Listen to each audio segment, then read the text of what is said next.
എല്ലാ വിദ്യാർത്ഥികൾക്കും പുതിയൊരു വീഡിയോയിലേക്ക് സ്വാഗതം. ഈ വർഷത്തെ LBS nursing and paramedical degree കോഴ്സുകളിലേക്കുള്ള സ്പെഷ്യൽ അലോട്ട്മെൻറ്റ്, അതുപോലെ തന്നെ സ്പോട്ട് അലോട്ട്മെൻറ്റ്, സ്പോട്ട് അഡ്മിഷൻ എന്നിവയെക്കുറിച്ചാണ് ഈ ഒരു വീഡിയോയിൽ. അപ്പോൾ വിദ്യാർത്ഥികൾക്ക് ഈ ഒരു വീഡിയോയിൽ നിങ്ങൾക്ക് എന്താണ് സ്പെഷ്യൽ അലോട്ട്മെൻറ്റ്, എന്താണ് സ്പോട്ട് അഡ്മിഷൻ, അതുപോലെ തന്നെ ആർക്കൊക്കെയാണ് ഇതിൽ പാർട്ടിസിപ്പേറ്റ് ചെയ്യാൻ പറ്റുക, അതുപോലെ NOC സർട്ടിഫിക്കറ്റ് ആവശ്യമാണോ, അതുപോലെ അഡ്മിഷൻ എടുത്ത ശേഷം അതായത് തേർഡ് അലോട്ട്മെൻറ്റ് വരെ അലോട്ട്മെൻറ്റ് ലഭിച്ച വിദ്യാർത്ഥികൾക്ക് അഡ്മിഷൻ നേടിയിട്ട് ഇതിൽ പങ്കെടുക്കാൻ പറ്റുമോ, അതുപോലെ തന്നെ അഡ്മിഷൻ ലഭിച്ച് നിങ്ങൾ പങ്കെടുക്കുകയാണെങ്കിൽ അലോട്ട്മെൻറ്റ് കിട്ടിയാൽ അഡ്മിഷൻ എടുത്ത സീറ്റ് പോകുമോ, അതുപോലെ തന്നെ വിദ്യാർത്ഥികൾക്ക് ഈ ഒരു അഡ്മിഷൻ എടുക്കാതെ ഈ ഒരു സ്പോട്ട് അഡ്മിഷനിൽ പങ്കെടുത്താൽ അലോട്ട്മെൻറ്റ് കിട്ടുമോ എന്നിങ്ങനെ വിദ്യാർത്ഥികൾക്ക് നിരവധി സംശയങ്ങൾ ഉണ്ടായിരിക്കും. അപ്പോൾ ആദ്യം തന്നെ എന്താണ് സ്പോട്ട് അലോട്ട്മെൻറ്റ്, എന്താണ് സ്പെഷ്യൽ അലോട്ട്മെൻറ്റ് എന്നിങ്ങനെയുള്ള സംശയങ്ങൾ നമുക്ക് നോക്കാം. അപ്പോൾ LBS വഴി 1, 2, 3 അലോട്ട്മെൻറ്റുകൾ, അതായത് മുഖ്യഘട്ടത്തിലുള്ള 1 മുതൽ 3 വരെയുള്ള അലോട്ട്മെൻറ്റുകൾക്ക് ശേഷം ബാക്കി വരുന്ന സീറ്റുകളിലേക്കും അതുപോലെ തന്നെ പുതുതായിട്ട് അതിനുശേഷം വരുന്ന കോളേജുകളിലേക്കും ഈ ഒരു അഡ്മിഷൻ നടത്തുന്നതിന് വേണ്ടിയിട്ടാണ് ഈ ഒരു സ്പെഷ്യൽ അലോട്ട്മെൻറ്റും അതുപോലെ തന്നെ സ്പോട്ട് അഡ്മിഷനും നടത്തുന്നത്. അപ്പോൾ ഈ ഒരു തേർഡ് അലോട്ട്മെൻറ്റിന് ശേഷം ആദ്യം വരിക SC/ST വിദ്യാർത്ഥികൾക്ക് വേണ്ടിയിട്ടുള്ള സ്പെഷ്യൽ അലോട്ട്മെൻ്റ് ആയിരിക്കും. അതിനുശേഷമാണ് ജനറൽ കാറ്റഗറി. അത് ജനറൽ കാറ്റഗറി എന്ന് പറഞ്ഞാൽ SC/ST ഉൾപ്പെടെ ബാക്കിയുള്ള എല്ലാ വിഭാഗക്കാരും ഉൾപ്പെടെ, അതായത് എല്ലാവർക്കും വേണ്ടി നടത്തുന്നതാണ് ജനറൽ കാറ്റഗറി അലോട്ട്മെൻറ്റ്. അപ്പോൾ ആ ഒരു സ്പെഷ്യൽ അലോട്ട്മെൻ്റ് ആണ് പിന്നീട് SC/ST സ്പെഷ്യൽ അലോട്ട്മെൻറ്റിന് ശേഷം ഉണ്ടായിരിക്കുക. അപ്പോൾ ഈ ഒരു രീതിയിൽ ഏകദേശം ഒരു 2-3 SC/ST വിദ്യാർത്ഥികൾക്ക് വേണ്ടിയിട്ടുള്ള സ്പെഷ്യൽ അലോട്ട്മെൻറ്റുകളും പിന്നീട് അതിനിടയിലായിട്ട് ഈ ഒരു സാധാരണ, അതായത് എല്ലാ വിദ്യാർത്ഥികൾക്കും, അതായത് SC/ST ഉൾപ്പെടെ എല്ലാ വിദ്യാർത്ഥികൾക്കും അപേക്ഷ സമർപ്പിക്കാൻ സാധിക്കുന്ന ജനറൽ അലോട്ട്മെൻറ്റ്, അതായത് ജനറൽ സ്പെഷ്യൽ അലോട്ട്മെൻറ്റുകളും നടത്തപ്പെടും. അതുപോലെ തന്നെ പിന്നീട് ഇതേ രീതിയിൽ തന്നെ സ്പോട്ട് അഡ്മിഷനും നടത്തപ്പെടുന്നതാണ്. അപ്പോൾ സ്പെഷ്യൽ അലോട്ട്മെൻറ്റ് എന്ന് പറയുന്നത് സാധാരണ അലോട്ട്മെൻറ്റ് രീതിയായിരിക്കും. എന്നാൽ സ്പോട്ട് അഡ്മിഷൻ എന്ന് പറയുന്നത് നിങ്ങൾ അതായത് LBSൻ്റെ ജില്ലാ ഫെസിലിറ്റേഷൻ സെൻറ്ററിൽ ഓൺലൈനായിട്ട് നിങ്ങളുടെ ഓപ്ഷൻ രജിസ്ട്രേഷൻ ചെയ്ത്, അതായത് അവിടെ പോയിട്ട് ഓപ്ഷനുകൾ രജിസ്ട്രേഷൻ ചെയ്ത് അതിൽ പങ്കെടുത്ത് നിങ്ങൾക്ക് അഡ്മിഷൻ കിട്ടുകയാണെങ്കിൽ അന്നേ ദിവസം ഫീ പേയ്മെൻ്റ് ഒക്കെ ചെയ്തുകൊണ്ട് പങ്കെടുക്കുന്നതാണ് ഈ ഒരു സ്പോട്ട് അഡ്മിഷൻ എന്ന് പറയുന്നത്. അപ്പോൾ ഇനി ആർക്കൊക്കെ ഇതിൽ പങ്കെടുക്കാം എന്നുള്ളതാണ്. അതുപോലെ തന്നെ ഈ ഒരു അഡ്മിഷൻ ലഭിച്ച ശേഷം, അതായത് തേർഡ് അലോട്ട്മെൻറ്റിന് ശേഷം ഈ ഒരു അഡ്മിഷൻ നേടാതെ ഈ ഒരു സ്പെഷ്യൽ അലോട്ട്മെൻറ്റിൽ പങ്കെടുത്താൽ ഈ ഒരു സ്പെഷ്യൽ അലോട്ട്മെൻറ്റിൽ കിട്ടുമോ എന്നുള്ളത് വിദ്യാർത്ഥികൾ ചോദിക്കുന്ന സംശയമാണ്. അപ്പോൾ വിദ്യാർത്ഥികൾക്ക് ഈ ഒരു അലോട്ട്മെൻറ്റ് ഇതുവരെ അപേക്ഷിച്ച് കിട്ടാത്ത വിദ്യാർത്ഥികൾക്കും, അതുപോലെ തന്നെ അലോട്ട്മെൻറ്റ് കിട്ടിയിട്ട് അതായത് അഡ്മിഷൻ എടുക്കാതിരുന്ന വിദ്യാർത്ഥികൾക്കും, അതുപോലെ തന്നെ ഇതുവരെ അലോട്ട്മെൻറ്റ് കിട്ടി ടോക്കൺ ഫീ പേയ്മെൻറ്റ് ചെയ്യാത്ത വിദ്യാർത്ഥികൾക്കും, അതുപോലെ തന്നെ ഇതുവരെ അലോട്ട്മെൻറ്റ് കിട്ടി ആ ഒരു തേർഡ് അലോട്ട്മെൻറ്റിന് ശേഷം കോളേജിൽ ജോയിൻ ചെയ്യുന്നവർക്കും ഈ ഒരു സ്പെഷ്യൽ സ്പോട്ട് അഡ്മിഷനുകളിൽ പങ്കെടുക്കാൻ സാധിക്കുന്നതാണ്. അപ്പോൾ വിദ്യാർത്ഥികൾക്ക് ഈ ഒരു അഡ്മിഷൻ ലഭിക്കാത്ത വിദ്യാർത്ഥികൾക്ക് സാധാരണഗതിയിൽ ഓപ്ഷൻ രജിസ്ട്രേഷൻ ചെയ്യുന്ന രീതിയിൽ ആ ഒരു സമയത്ത് ഈ ഒരു LBS വെബ്സൈറ്റിൽ വേക്കൻസിയുള്ള കോളേജുകളുടെ ലിസ്റ്റ് പ്രസിദ്ധീകരിക്കുകയും ആ ഒരു വേക്കൻസി അനുസരിച്ച് നിങ്ങൾ ഓപ്ഷൻ റീഅറേഞ്ച് ചെയ്യുന്ന ഇപ്പോഴുള്ള ആ ഒരു രീതിയിൽ തന്നെ നിങ്ങൾക്ക് പിന്നീട് സ്പെഷ്യൽ അലോട്ട്മെൻറ്റിനായിട്ട് ഓപ്ഷൻ രജിസ്ട്രേഷൻ ചെയ്യാനുള്ള ലിങ്കുകൾ വരുന്നതായിരിക്കും. അപ്പോൾ അതിൽ ക്ലിക്ക് ചെയ്തുകൊണ്ട് വേക്കൻസിയുള്ള കോളേജുകളിലേക്ക് നിങ്ങൾക്ക് ഓപ്ഷനുകൾ നിങ്ങളുടെ പ്രയോറിറ്റി ബേസിൽ നൽകിയിട്ട് ഇപ്പോൾ നൽകുന്ന രീതിയിൽ തന്നെ ഓപ്ഷൻസിൻ്റെ നമ്പേഴ്സ്, അതായത് കൃത്യമായിട്ട് ഏത് ഓപ്ഷനാണ് നിങ്ങൾക്ക് ഒന്നാമത്തെ ഓപ്ഷനായിട്ട് സെറ്റ് ചെയ്ത് കൊടുക്കേണ്ടത്, അതിനനുസരിച്ച് നിങ്ങൾ ഓപ്ഷൻ സെറ്റ് ചെയ്ത് നിങ്ങൾക്ക് സേവ് ചെയ്തുകൊണ്ട് ആ ഒരു സ്പെഷ്യൽ അലോട്ട്മെൻറ്റുകളിൽ പങ്കെടുക്കാം. ഇങ്ങനെ ഓരോ തവണ വരുന്ന സ്പെഷ്യൽ അലോട്ട്മെൻറ്റുകളിലും നിങ്ങൾ ആ ഒരു ഘട്ടങ്ങളിൽ പുതിയ പുതിയ ഓപ്ഷനുകൾ നൽകേണ്ടതായിട്ടുണ്ട്. കാരണം ഓരോ സമയത്തും ഓരോ കോളേജിലെയും വേക്കൻസി കുറഞ്ഞ് വരുന്നതായിരിക്കും. അപ്പോൾ അതിനനുസരിച്ച് ആ ഒരു വേക്കൻസിയുള്ള കോളേജുകളുടെ ലിസ്റ്റ് വരികയും അതിനുശേഷം ആ ഒരു കോളേജുകൾ വീണ്ടും ഓരോ അലോട്ട്മെൻറ്റ് നടക്കുന്ന സമയത്തും പുതുതായിട്ട് ഓപ്ഷനുകളായിട്ട് ഉൾപ്പെടുത്തേണ്ടതായിട്ടും വരുന്നതായിരിക്കും. അപ്പോൾ ഇനി അലോട്ട്മെൻറ്റ് കിട്ടാത്ത വിദ്യാർത്ഥികൾക്ക് എങ്ങനെ ഓപ്ഷൻ സാധാരണഗതിയിൽ, അതുപോലെ തന്നെ അലോട്ട്മെൻറ്റ് കിട്ടി അഡ്മിഷൻ നേടാത്ത വിദ്യാർത്ഥികൾ, അതുപോലെ തന്നെ ഈ ഒരു അലോട്ട്മെൻറ്റ് കിട്ടി ടോക്കൺ ഫീ പേയ്മെൻറ്റ് ചെയ്യാതിരുന്ന വിദ്യാർത്ഥികൾ എന്നിവർക്കും ഈ ഒരു രീതിയിൽ സ്പെഷ്യൽ അലോട്ട്മെൻറ്റിൽ പുതിയ ഓപ്ഷനുകൾ നൽകിക്കൊണ്ട് പങ്കെടുക്കാൻ സാധിക്കും. ഇനി അലോട്ട്മെൻറ്റ് ലഭിച്ച വിദ്യാർത്ഥികൾക്ക് 2 രീതിയിലാണ് ഈ ഒരു സ്പോട്ട് അല്ലെങ്കിൽ സ്പെഷ്യൽ അലോട്ട്മെൻറ്റുകളിൽ പങ്കെടുക്കാൻ പറ്റുക. അപ്പോൾ ആദ്യത്തെ രീതി എന്ന് പറയുന്നത് അഡ്മിഷൻ എടുത്ത ശേഷം നിങ്ങൾക്ക് ഈ ഒരു അലോട്ട്മെൻറ്റിൽ പങ്കെടുക്കാം. അതായത് ഫസ്റ്റ് വൺ എന്ന് പറയുന്നത് അഡ്മിഷൻ എടുത്ത ശേഷം നിങ്ങൾക്ക് ഈ ഒരു സ്പെഷ്യൽ അല്ലെങ്കിൽ സ്പോട്ട് അലോട്ട്മെൻറ്റുകളിൽ പങ്കെടുക്കാം. അപ്പോൾ അഡ്മിഷൻ നേടുന്ന സമയത്ത്, അതായത് നിങ്ങൾ അഡ്മിഷൻ നേടിയ ശേഷം ഇതിൽ പങ്കെടുക്കുന്ന വിദ്യാർത്ഥികൾ ശ്രദ്ധിക്കേണ്ടത്, നിങ്ങൾക്ക് ഗവൺമെൻറ് കോളേജിലാണ്, നിങ്ങൾക്കിപ്പോൾ സെൽഫ് ഫിനാൻസ് കോളേജാണ് കിട്ടിയതെന്ന് കരുതുക. അപ്പോൾ സെൽഫ് ഫിനാൻസ് കോളേജിലാണ് നിങ്ങൾക്ക് അലോട്ട്മെൻറ്റ് കിട്ടിയിട്ടുള്ളത് എങ്കിൽ നിങ്ങൾ അവിടെ അഡ്മിഷൻ നേടുന്ന സമയത്ത് നിങ്ങൾ കോളേജിൽ ചോദിക്കുക നിങ്ങൾക്ക് സ്പെഷ്യൽ അലോട്ട്മെൻറ്റിൽ പങ്കെടുക്കാനായിട്ട് നിങ്ങൾക്ക് കോളേജിൽ നിന്നും NOC സർട്ടിഫിക്കറ്റ് തരുമോ എന്നുള്ളത്. കാരണം ചില self finance college NOC certificate കൊടുക്കാറില്ല.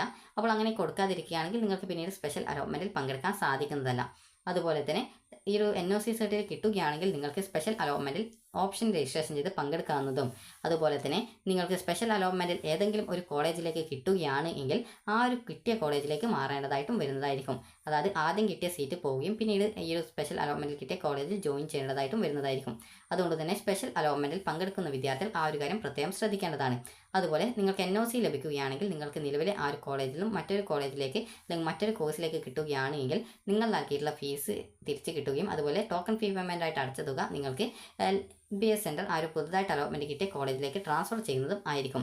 വിദ്യാർത്ഥികൾ പ്രത്യേകം ശ്രദ്ധിക്കേണ്ടത് സ്പെഷ്യൽ അലോട്ട്മെൻറ്റിൽ പങ്കെടുത്ത് നിങ്ങൾക്ക് മറ്റൊരു കോളേജിൽ കിട്ടുകയാണ് അല്ലെങ്കിൽ മറ്റൊരു കോഴ്സിലേക്ക് കിട്ടുകയാണെങ്കിൽ ആദ്യം ലഭിച്ച സീറ്റ് പോവുകയും പിന്നീട് ആ ഒരു പുതുതായിട്ട് നിങ്ങൾക്ക് കിട്ടിയിട്ടുള്ള ആ ഒരു കോളേജിൽ ജോയിൻ ചെയ്യേണ്ടതായിട്ട് വരുന്നതായിരിക്കും.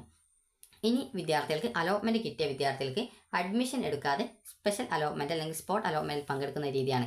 അതായത് നിങ്ങൾക്ക് അലോട്ട്മെൻറ്റ് ലഭിച്ച കോളേജിൽ അഡ്മിഷൻ എടുക്കാതെ സ്പെഷ്യൽ അല്ലെങ്കിൽ സ്പോട്ട് അലോട്ട്മെൻറ്റിൽ പങ്കെടുക്കാം. എന്നാൽ നിങ്ങൾ പ്രധാനമായിട്ടും ശ്രദ്ധിക്കേണ്ട കാര്യം, അതായത് നിങ്ങൾക്ക് നിശ്ചിത ദിവസത്തിനകം നിങ്ങൾ ആ ഒരു കോളേജിൽ ജോയിൻ ചെയ്യേണ്ടതായിട്ട് വരും. അതായത് ഇപ്പോൾ ഓഗസ്റ്റ് 31-ാം തീയതിയാണ് തേർഡ് അലോട്ട്മെൻറ്റ് വരുന്നത്. അപ്പോൾ ഓഗസ്റ്റ് 31 മുതൽ സെപ്റ്റംബർ 6-ാം തീയതിക്കുള്ളിൽ നിങ്ങൾ അലോട്ട്മെൻറ്റ് ലഭിച്ച കോളേജിൽ ജോയിൻ ചെയ്യണം. അങ്ങനെ ജോയിൻ ചെയ്യാതിരിക്കുകയാണെങ്കിൽ നിങ്ങൾക്ക് ലഭിച്ച അലോട്ട്മെൻറ്റ് നഷ്ടപ്പെടുന്നതായിരിക്കും. അതുപോലെ തന്നെ നിങ്ങൾക്ക് സ്പെഷ്യൽ അല്ലെങ്കിൽ സ്പോട്ട് അലോട്ട്മെൻറ്റുകളിൽ എവിടെയും കിട്ടിയിട്ടില്ല എങ്കിൽ നിങ്ങൾക്ക് പിന്നീട് ഈ വർഷം അഡ്മിഷൻ കിട്ടുന്നതും ആയിരിക്കില്ല. അപ്പോൾ അതുകൊണ്ട് തന്നെ നിങ്ങൾ ശ്രദ്ധിക്കേണ്ട പ്രധാനപ്പെട്ട കാര്യം എന്ന് പറയുന്നത്, നിങ്ങൾക്കിപ്പോൾ അലോട്ട്മെൻറ്റ് ലഭിക്കുകയും എന്നാൽ നിങ്ങൾ കോളേജിൽ ജോയിൻ ചെയ്യാതെയാണ് ഈ ഒരു സ്പെഷ്യൽ അല്ലെങ്കിൽ സ്പോട്ട് അലോട്ട്മെൻറ്റിൽ പങ്കെടുക്കുന്നത് എങ്കിൽ നിങ്ങൾക്ക് വേക്കൻസി അനുസരിച്ചും അതുപോലെ തന്നെ നിങ്ങളുടെ റാങ്ക് അതായത് ഇൻഡെക്സ് മാർക്ക് അനുസരിച്ചുമാണ് നിങ്ങൾക്ക് അഡ്മിഷൻ കിട്ടാനുള്ള സാധ്യത ഉണ്ടായിരിക്കുക. അതുകൊണ്ട് തന്നെ നിങ്ങൾ ഈ ഒരു കാര്യം, അതായത് അഡ്മിഷൻ എടുക്കാതെ ഈ ഒരു സ്പെഷ്യൽ അല്ലെങ്കിൽ സ്പോട്ട് അലോട്ട്മെൻറ്റിൽ പങ്കെടുക്കുന്ന സമയത്ത് ആ ഒരു കാര്യം പ്രത്യേകം ശ്രദ്ധിക്കേണ്ടതാണ്. അഥവാ അലോട്ട്മെൻറ്റ് കിട്ടാതിരിക്കുകയാണ് എങ്കിൽ നിങ്ങൾക്ക് പിന്നീട് അഡ്മിഷൻ നഷ്ടപ്പെടുന്നതായിരിക്കും. കാരണം പല വിദ്യാർത്ഥികളും മുൻ വർഷങ്ങളിലും ഇതേ രീതിയിൽ തന്നെ ഈ ഒരു അലോട്ട്മെൻറ്റിൽ പങ്കെടുത്ത് ഈ ഒരു തേർഡ് അലോട്ട്മെൻറ്റിനുള്ളിൽ അലോട്ട്മെൻറ്റ് കിട്ടുകയും എന്നാൽ അഡ്മിഷൻ എടുക്കാതെ സ്പെഷ്യൽ അലോട്ട്മെൻറ്റിൽ പങ്കെടുക്കുന്ന സമയത്ത് ചില വിദ്യാർത്ഥികൾക്ക് അലോട്ട്മെൻറ്റ് കിട്ടിയിട്ടുണ്ടായിരുന്നു, എന്നാൽ ചില വിദ്യാർത്ഥികൾക്ക് അഡ്മിഷൻ അതായത് അലോട്ട്മെൻറ്റ് കിട്ടിയിട്ടുണ്ടായിരുന്നില്ല ഈ ഒരു സ്പെഷ്യൽ അലോട്ട്മെൻറ്റിൽ. അപ്പോൾ അതുകൊണ്ട് തന്നെ നിങ്ങൾക്ക് ആ ഒരു സമയത്ത് അത് നിങ്ങൾക്ക് അഡ്മിഷൻ എടുക്കണോ വേണ്ടോ എന്നുള്ള കാര്യം നിങ്ങൾ വീട്ടുകാരുമായിട്ട് ആലോചിച്ച് തീരുമാനിക്കുക. കാരണം നിങ്ങൾക്ക് അഥവാ ഈ ഒരു സ്പെഷ്യലോ സ്പോട്ടിലോ നിങ്ങൾ അഡ്മിഷൻ എടുക്കാതെ പങ്കെടുക്കുകയാണെങ്കിൽ അഥവാ അലോട്ട്മെൻറ്റ് കിട്ടിയിട്ടില്ലെങ്കിൽ നിങ്ങൾക്ക് ലഭിച്ച സീറ്റ് കൂടി നഷ്ടപ്പെടുന്ന ആ ഒരു സാഹചര്യത്തിലേക്ക് വരും. അപ്പോൾ അതുകൊണ്ട് തന്നെ ആ ഒരു കാര്യം നിങ്ങൾ പ്രത്യേകം ശ്രദ്ധിക്കുക. ഓരോ സ്പെഷ്യൽ അലോട്ട്മെൻറ്റ് ഘട്ടത്തിലും വിദ്യാർത്ഥികൾ ആ വേക്കൻസി ലിസ്റ്റ് അനുസരിച്ച് നിങ്ങൾ ഓപ്ഷനുകൾ പുതുതായിട്ട് ആഡ് ചെയ്ത് കൊടുക്കുകയും അതിൽ പങ്കെടുത്ത് അലോട്ട്മെൻറ്റ് കിട്ടുകയും ആണെങ്കിൽ നിങ്ങൾക്ക് പിന്നീട് ഓൾറെഡി ഫീ പേയ്മെൻറ്റ് ചെയ്ത വിദ്യാർത്ഥികൾ ആണ്, അതായത് ഏതെങ്കിലും കോളേജിൽ ജോയിൻ ചെയ്ത വിദ്യാർത്ഥികൾ ആണെങ്കിൽ നിങ്ങൾക്ക് ആ ഒരു കോളേജിലെ അഡ്മിഷൻ പോവുകയും പിന്നീട് പുതുതായിട്ട് അലോട്ട്മെൻറ്റ് ലഭിക്കുന്ന കോളേജിൽ ജോയിൻ ചെയ്യേണ്ടതായിട്ടും വരുന്നതായിരിക്കും എന്നുള്ളത് പ്രത്യേകം ശ്രദ്ധിക്കേണ്ടതാണ്. അപ്പോൾ അതുകൊണ്ട് തന്നെ സ്പെഷ്യൽ അലോട്ട്മെൻറ്റിൽ പങ്കെടുക്കുന്നതിന് മുമ്പായിട്ട് നിങ്ങൾക്ക് ലഭിക്കുന്ന ആ ഒരു സീറ്റ് നിങ്ങൾക്ക് ഇഷ്ടമുള്ളതാണോ എന്നുള്ള കാര്യം പ്രത്യേകം ശ്രദ്ധിക്കുക. അതുപോലെ തന്നെ വിദ്യാർത്ഥികൾ ചോദിക്കുന്നതാണ്, ഈ ഒരു സ്പെഷ്യൽ അലോട്ട്മെൻറ്റിന് ശേഷം നിങ്ങൾക്ക് കിട്ടിയിട്ടുള്ള കോളേജ് അല്ലെങ്കിൽ കോഴ്സ് ഇഷ്ടമില്ലാത്തതാണെങ്കിൽ പിന്നീട് നിങ്ങൾ ഇപ്പോൾ അടച്ച ടോക്കൺ ഫീ പേയ്മെൻറ്റ് റീഫണ്ട് കിട്ടുമോ എന്നുള്ളത്. അപ്പോൾ ടോക്കൺ ഫീ പേയ്മെൻറ്റ് നിങ്ങൾക്ക് റീഫണ്ട് കിട്ടും, എന്നാൽ ആ റീഫണ്ട് കിട്ടാനായിട്ട് കുറേ കാലതാമസം എടുക്കുന്നതാണ്. അതായത് അഡ്മിഷൻ പ്രോസസ്സ് പൂർണ്ണമായിട്ടും കംപ്ലീറ്റ് ചെയ്ത ശേഷം നിങ്ങൾക്ക് റീഫണ്ടിനായിട്ടുള്ള റിക്വസ്റ്റ് വരികയും അതിൽ ക്ലിക്ക് ചെയ്ത് നിങ്ങൾക്ക് റീഫണ്ട് റിക്വസ്റ്റ് കൊടുത്തു കഴിഞ്ഞാൽ ഏകദേശം ഒരു 3 മാസത്തിനുള്ളിൽ മാത്രമാണ് നിങ്ങളുടെ അക്കൗണ്ടിലേക്ക് ആ ഒരു പൈസ വരികയുള്ളൂ എന്നുള്ളത് പ്രത്യേകം ശ്രദ്ധിക്കുക. അതുകൊണ്ട് തന്നെ വിദ്യാർത്ഥികൾ ശ്രദ്ധിക്കേണ്ട പ്രധാനപ്പെട്ട കാര്യം, ഓരോ സ്പെഷ്യൽ അലോട്ട്മെൻറ്റ് വരുന്ന സമയത്തും നിങ്ങൾക്ക് താല്പര്യമുള്ള കോളേജുകൾ ഉണ്ടെങ്കിൽ ഓപ്ഷനായിട്ട് ഉൾപ്പെടുത്താം. അതുപോലെ തന്നെ വിദ്യാർത്ഥികൾ ശ്രദ്ധിക്കേണ്ട മറ്റൊരു കാര്യം എന്ന് പറയുന്നത്, ഏതെങ്കിലും സെൽഫ് ഫിനാൻസ് കോളേജിൽ അഡ്മിഷൻ ലഭിക്കുന്ന വിദ്യാർത്ഥികൾക്ക് പിന്നീട് സ്പെഷ്യൽ അല്ലെങ്കിൽ സ്പോട്ട് അലോട്ട്മെൻറ്റിൽ പങ്കെടുക്കണം എന്നുണ്ടെങ്കിൽ ആ ഒരു കോളേജിൽ നിന്ന് നൽകുന്ന NOC സർട്ടിഫിക്കറ്റ്, അതായത് നോൺ ഒബ്ജക്ഷൻ സർട്ടിഫിക്കറ്റ് ആവശ്യമാണ്. അപ്പോൾ ഈ ഒരു NOC സർട്ടിഫിക്കറ്റ് നിങ്ങൾക്ക്, അതായത് ആ ഒരു കോളേജാണ് നൽകുന്നത്, അതായത് നിങ്ങൾക്ക് മറ്റൊരു കോളേജിൽ അലോട്ട്മെൻറ്റ് കിട്ടുകയും അതുപോലെ അഡ്മിഷൻ നേടുകയും ചെയ്യുന്ന സമയത്ത് നിങ്ങൾ ആ ഒരു ഇപ്പോൾ ലഭിച്ച ആ ഒരു കോളേജിൽ നിങ്ങൾ നൽകിയിട്ടുള്ള TC അതുപോലെ ഫീസ് എന്നിവ നിങ്ങൾക്ക് തിരിച്ചു തരുമെന്ന് ആ ഒരു കോളേജ് നൽകുന്ന ഉറപ്പിനെയാണ് NOC സർട്ടിഫിക്കറ്റ് എന്ന് പറയുന്നത്. അപ്പോൾ ഏതെങ്കിലും കോളേജിൽ അഡ്മിഷൻ നേടുന്ന, അതായത് ഗവൺമെൻറ് കോളേജ് അല്ലാതെ കോളേജുകളിൽ അലോട്ട്മെൻറ്റ് ലഭിച്ച് അഡ്മിഷൻ നേടുന്ന വിദ്യാർത്ഥികൾ ഈ ഒരു ഓപ്ഷൻ രജിസ്ട്രേഷൻ, അത് സ്പെഷ്യൽ അലോട്ട്മെൻറ്റ് സമയത്ത് ഓപ്ഷൻ രജിസ്ട്രേഷൻ ചെയ്യുന്ന സമയത്ത് NOC സർട്ടിഫിക്കറ്റ് വെബ്സൈറ്റിൽ അപ്ലോഡ് ചെയ്ത് കൊടുക്കേണ്ടത് നിർബന്ധമായി ആണ്. അങ്ങനെ NOC സർട്ടിഫിക്കറ്റ് അപ്ലോഡ് ചെയ്യാതിരിക്കുകയാണെങ്കിൽ നിങ്ങൾക്ക് അഡ്മിഷൻ അലോട്ട്മെൻറ്റ് കിട്ടുന്നത് ആയിരിക്കില്ല എന്നുള്ളത് പ്രത്യേകം ശ്രദ്ധിക്കേണ്ടതാണ്. അതുപോലെ ഇനി സ്പോട്ട് അഡ്മിഷനാണ്. സ്പോട്ട് അഡ്മിഷൻ എന്ന് പറയുന്നത് ഇതേ രീതിയിൽ തന്നെ വേക്കൻസി പ്രസിദ്ധീകരിക്കുകയും പിന്നീട് LBSൻ്റെ ജില്ലാതല ഫെസിലിറ്റേഷൻ സെൻറ്റേഴ്സിൽ ഏതെങ്കിലും ഒന്നിൽ നിങ്ങൾക്ക് പോകാൻ എവിടെയാണോ പറ്റുക അവിടെ പോയിട്ട് അതിൽ നിങ്ങൾക്ക് രജിസ്ട്രേഷൻ ചെയ്ത് ആ ഒരു റാങ്ക് ലിസ്റ്റ് വഴിയായിരിക്കും പിന്നീട് സ്പെഷ്യൽ അല്ലെങ്കിൽ സ്പോട്ട് അഡ്മിഷൻ വഴി അഡ്മിഷൻ നടത്തപ്പെടുക. അപ്പോൾ ഈ ഒരു സ്പെഷ്യൽ അലോട്ട്മെൻറ്റ് എന്ന് പറയുന്നത് LBS വെബ്സൈറ്റ് വഴി തന്നെ നിങ്ങൾക്ക് ഓപ്ഷൻ നൽകാനുള്ള ഒരു സൗകര്യമായിരിക്കും. അലോട്ട്മെൻറ്റ് രീതിയിൽ തന്നെയാണ് ആ ഒരു സ്പെഷ്യൽ അലോട്ട്മെൻറ്റ് വരിക. എന്നാൽ സ്പോട്ട് അഡ്മിഷൻ എന്ന് പറയുന്നത് LBSൻ്റെ ജില്ലാ ഫെസിലിറ്റേഷൻ സെൻറ്റേഴ്സിൽ നേരിട്ടിട്ടാണ് നടക്കുക, അതായത് അവിടെ പോയിട്ട് അതിൽ പങ്കെടുക്കേണ്ടതായിട്ട് വരുന്നതാണ്. അപ്പോൾ അതുകൊണ്ട് തന്നെ വിദ്യാർത്ഥികൾ ഈ ഒരു കോളേജിൽ അലോട്ട്മെൻറ്റ് കിട്ടിയ ശേഷം നിങ്ങൾ ജോയിൻ ചെയ്യാതെ ഈ ഒരു ഇതിൽ പങ്കെടുക്കുന്നതും അതുപോലെ തന്നെ ഈ ഒരു കോളേജിൽ അഡ്മിഷൻ നേടിയ ശേഷം അതിൽ പങ്കെടുക്കുന്നതുമായി ബന്ധപ്പെട്ടുള്ള വ്യത്യാസം നിങ്ങൾക്ക് മനസ്സിലായിട്ടുണ്ടാകുമെന്ന് കരുതുന്നു. അപ്പോൾ നിങ്ങൾ അങ്ങനെ അഡ്മിഷൻ എടുക്കാതിരിക്കുകയാണെങ്കിൽ കൃത്യമായിട്ട് നിങ്ങൾ ആ ഒരു കാര്യം, അതായത് അഡ്മിഷൻ ലഭിക്കാതെ പോകാനുള്ള സാധ്യത കൂടി കൃത്യമായിട്ട് മനസ്സിലാക്കിയ ശേഷം മാത്രം ആ ഒരു രീതിയിൽ അഡ്മിഷൻ എടുക്കാതിരിക്കുക. കാരണം അഡ്മിഷൻ എടുത്തിട്ടില്ലെങ്കിൽ നിങ്ങൾക്ക് പിന്നീട് ഈ ഒരു ജൂലൈ അല്ല, അതായത് ഈ സെപ്റ്റംബർ 6-നുള്ളിൽ നിങ്ങളുടെ അഡ്മിഷൻ റദ്ദ് ചെയ്യപ്പെടും. അപ്പോൾ അതുകൊണ്ട് തന്നെ നിങ്ങൾ ശ്രദ്ധിക്കേണ്ട പ്രധാനപ്പെട്ട കാര്യം, ഈ ഒരു അഡ്മിഷൻ എടുക്കാതിരുന്നാൽ നിങ്ങൾക്ക് ലഭിച്ച സീറ്റ് നഷ്ടപ്പെടുന്നതാണ് എന്നുള്ളത് പ്രത്യേകം ശ്രദ്ധിക്കേണ്ടതാണ്. അപ്പോൾ നിങ്ങൾക്ക് ഈ ഒരു വീഡിയോ ഉപകാരപ്രദമായിട്ടുണ്ടെങ്കിൽ ലൈക്ക് ചെയ്യുക, ഷെയർ ചെയ്യുക. Thank you for watching.